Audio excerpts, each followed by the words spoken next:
Fala pessoal, tudo bem com vocês? Eu sou o Matheus Miranda, aqui da Graph Contabilidade, e eu queria conversar com você que está pensando em montar um MEI para trabalhar como PJ para uma outra empresa. Então você trabalha com TI, com tecnologia da informação, e não sabe como abrir um MEI, quais são os impactos, quanto vai pagar de imposto, como funciona toda essa burocracia. Fica comigo nesse vídeo, que eu quero dar 4 dicas importantíssimas para você, beleza? Então bora lá!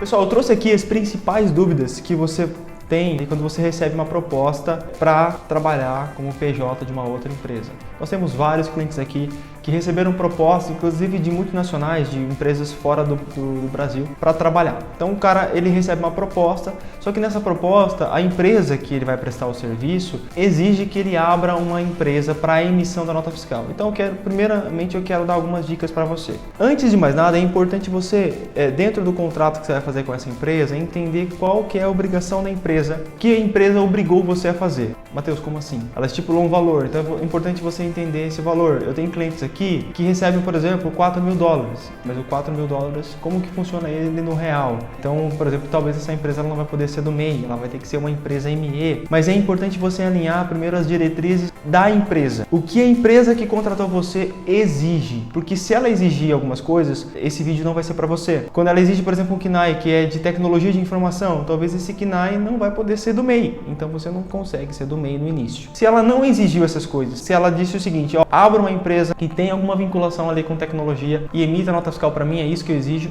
então fica comigo nesse vídeo que vai fazer total sentido para você. Então o primeiro passo é a gente escolher um KNAI que seja compatível com o MEI, que seja permitido no MEI. Qual que é esse KNAI? Nós temos vários, mas por exemplo, um deles é instalador de rede de computadores, então tá ali por exemplo no 6190699.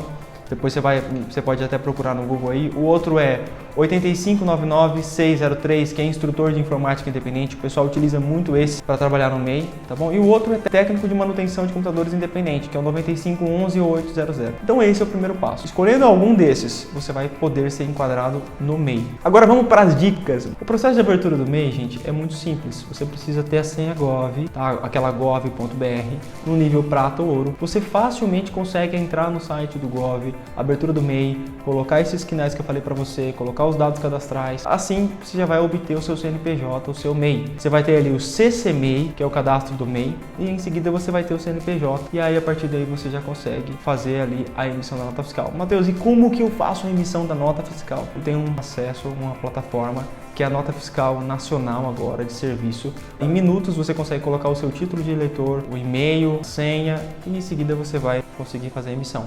Nós aqui da Graph, nós temos um treinamento de emissão de nota fiscal. Vou até pedir para o editor deixar o link aqui, que o nosso time ensinando a emissão dessa nota fiscal é fácil. A segunda dica que eu falei para você é cuidado com o faturamento. O que nós temos visto aqui em relação ao pessoal de TI?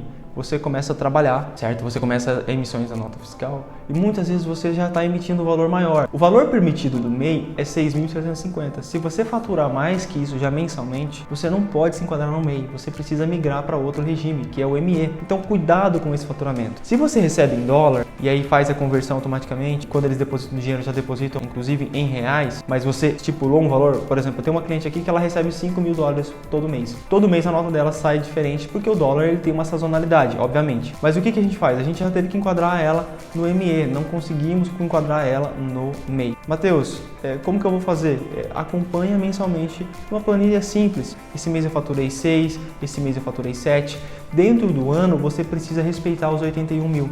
Então, cuidado com o faturamento. A terceira dica é, quando você vai fazer a emissão da nota fiscal, lá dentro do emissor da nota fiscal, você vai ter a descrição do serviço. É importante você tomar cuidado com a descrição. Então, exemplo, imagina que nós colocamos como instrutor de informática independente. E lá na descrição do serviço, você vai lá e vai informar assim, consultoria em tecnologia. Uma coisa não tem nada a ver com a outra. Você é um instrutor de informática independente. Talvez você colocou ali a descrição de uma atividade diferente dessa. O que pode acontecer? Por que eu falei cuidado com a descrição? Porque nós já tivemos casos em que a prefeitura entrou com auto de infração porque a descrição estava equivocada.